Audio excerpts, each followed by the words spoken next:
A few weeks ago, I made the drive from Moab to Mexican Hat, Utah.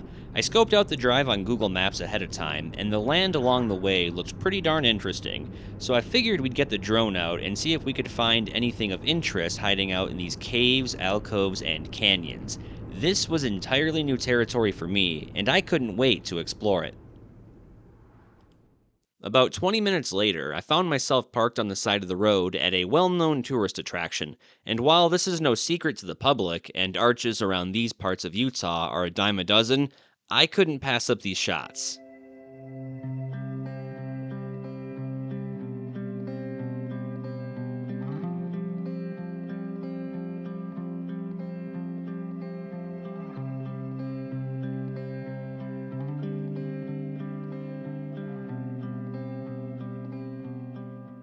Well defined arches like this one always intrigue me because out of all the changes that this part of the world was going through millions of years ago, everything had to happen so perfectly in order to leave a gem like this behind. And sadly, as you can see, some douchebags have already vandalized it. I hope they step on Legos.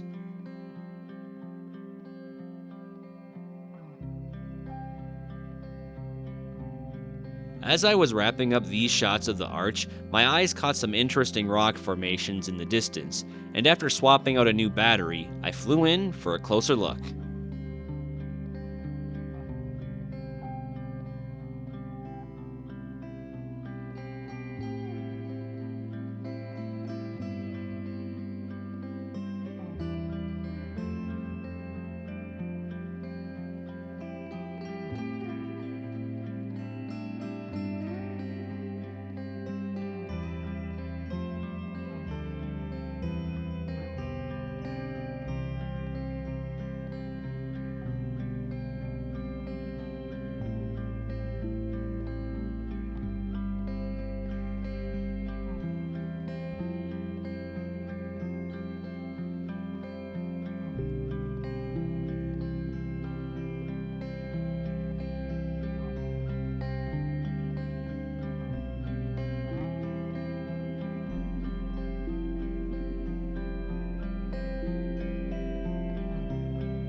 Throughout southeast Utah, you can find many ancestral Puebloan ruins. Some are just a few footsteps off the highway, and others are deep in the desert. Some can be found high up on the cliffs, and others hidden within the canyons.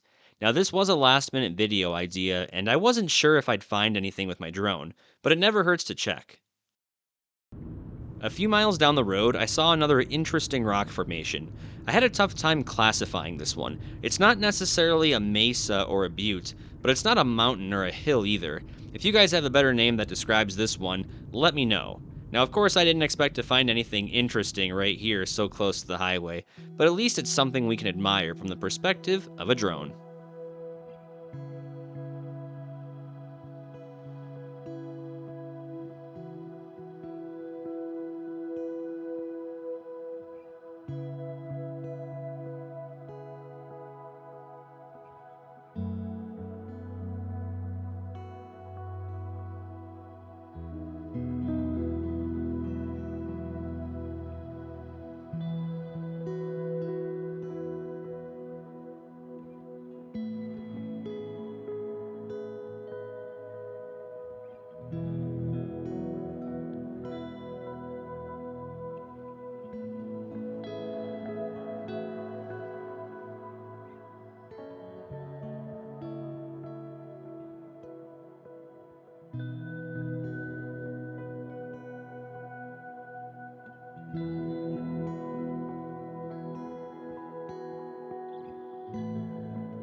For those of you that are regular viewers, you know that I primarily make videos in the great state of Arizona, but from time to time I like to get out and see what the surrounding states have to offer. And when it comes to Utah, this is one state I don't make it to nearly enough. Driving through this part of the state allows you to get a good perspective on how remote and vast the desert is. It also requires proper planning because it would be another 65 miles before I would reach the next gas station.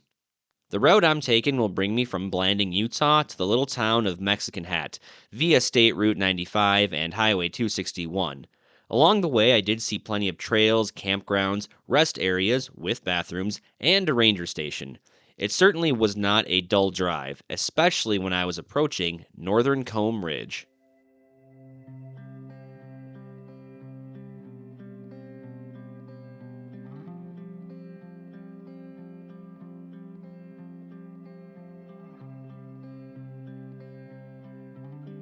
Nearly 80 miles long and jutting out from northeastern Arizona into southeastern Utah, Comb Ridge is another stunning example of the forces in nature that were at work millions of years ago.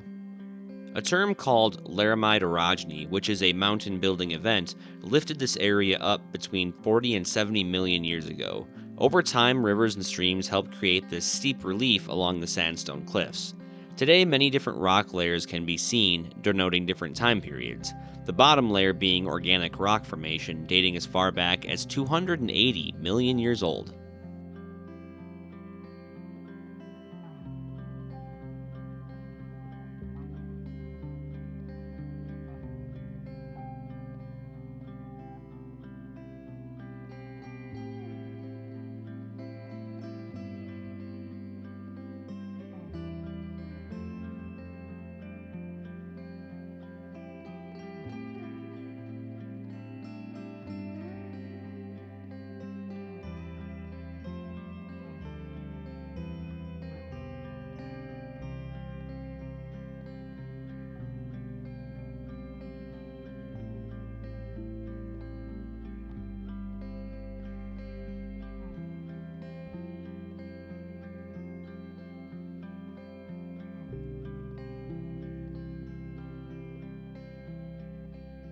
After taking in the views at Northern Comb Ridge, it was time to get back on the road. My plan was to keep on driving and not make any more stops along the way because I was extremely hungry and craving a burger and beer.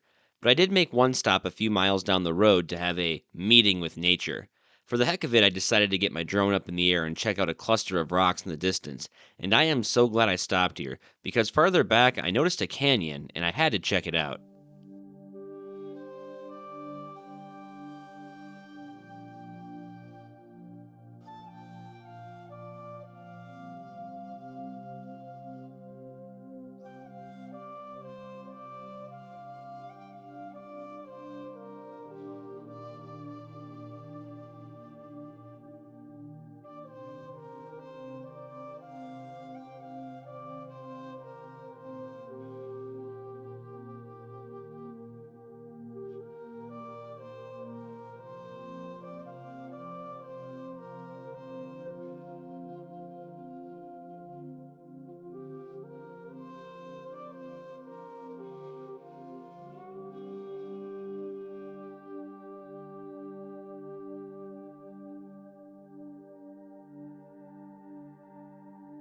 Fun fact, once I made it back home to Phoenix and started putting this video together, I researched this area a little bit and I found out that there are multiple ruins throughout this canyon. I was even able to pinpoint a few of their locations, but unfortunately I couldn't see them that well because they're tucked away in these alcoves.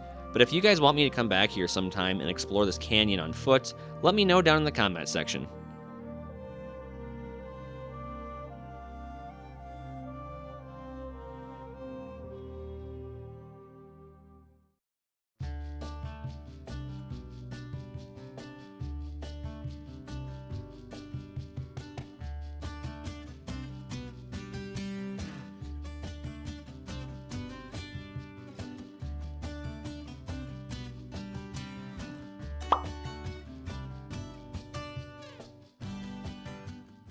In a few short minutes here, we are going to be approaching the Moki Dougway in southeastern Utah. Because I already did a video on the Moki Dougway, I'm going to keep this section here pretty brief, but like I said, I'll link the full-length video down in the description below. Let's go. Here we go, ladies and gentlemen. No turning back now. It's only 3 miles long, but it can be a pretty intimidating drive. All right, let's get the drone out.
Well, we finally made it down the Moki Dougway safe and sound with all of our body parts attached. I gotta say it wasn't as exciting as it was the first time going up and down there because, after you do something a couple times, it's just not that intimidating or scary anymore, but it was still a pretty fun drive. Now, the plan was to drive all the way back to Phoenix today, but I'm not really feeling that because that's like an additional 6 hours from where I'm at right now, and it's probably going to be about another hour when you factor in bathroom stops and gas stops and things like that. So I think we're going to post up in the little town of Mexican Hat.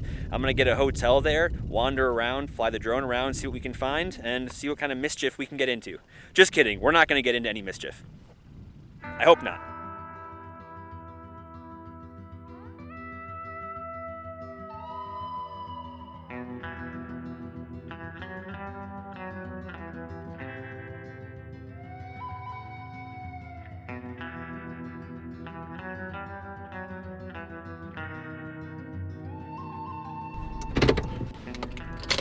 Just over there is Mexican Hat Rock. I was going to drive over there and then send my drone up to get some picture and video, but I don't like to attract attention when I'm flying my drone, so I figured I would just pull over here, take some pictures with my camera, and then fly the drone in from right over here.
The town of Mexican Hat gets its name from the rock formation we saw just a few moments ago, and it's only about a 2-mile drive north of town.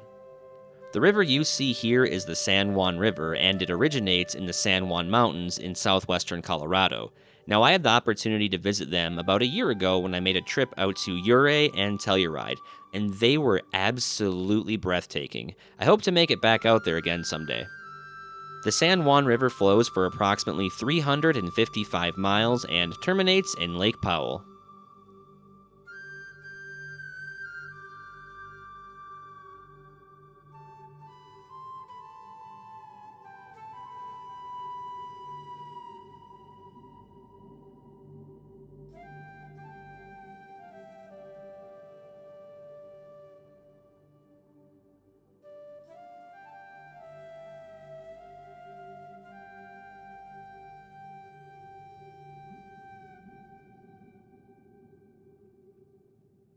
After a few minutes of flying around the area, I started to hear this light thumping and rustling noise in the distance. I didn't pay any attention to it at first, but I could tell it was getting closer. I always like to be very aware of my surroundings, whether I'm biking, hiking, or flying my drone. And once I saw what was behind me, I kept calm, landed my drone, and decided to put some distance between myself and what was making the noise.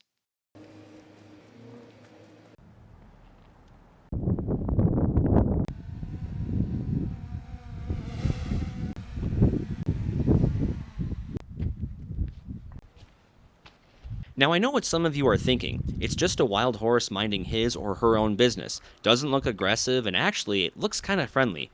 Well, here's the thing, it's a wild frickin' horse. It seemed to be pretty mellow, minding its own business, getting some water, and munching on the vegetation, and I intended on keeping it that way. I didn't want to spook it or come off as a threat, so I headed back up the canyon and gave it some space. Without a doubt, it's an absolutely beautiful creature, hanging out by the river on a good day without a care in the world, and I didn't want to disrupt that, or end up like Colby from Yellowstone.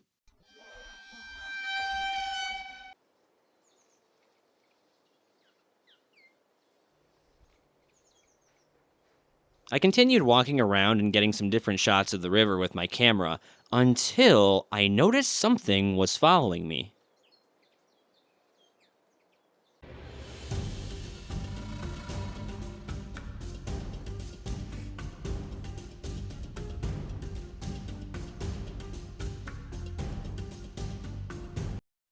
Well, look who it is. Skittles, you're back.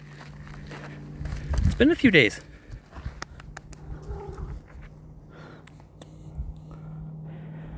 How you been?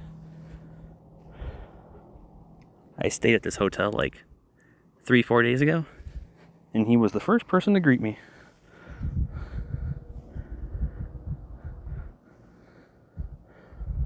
Alright, I gotta go. This cat followed me around the entire time I was down there. A lot of people on my Snapchat were asking me if it's wild or if it belonged to someone, and I can only assume that it belonged to the owners of the hotel for two reasons. Number one, it was extremely friendly, and number two, it kept on demanding head scratches, and of course, I obliged.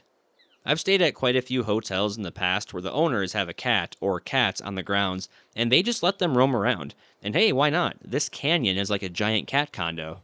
And for the record, I don't know if his name was Skittles or not. I just kept calling him that because I bought a bag of Skittles at a gas station earlier that day. And make sure you leave a thumbs up for Skittles.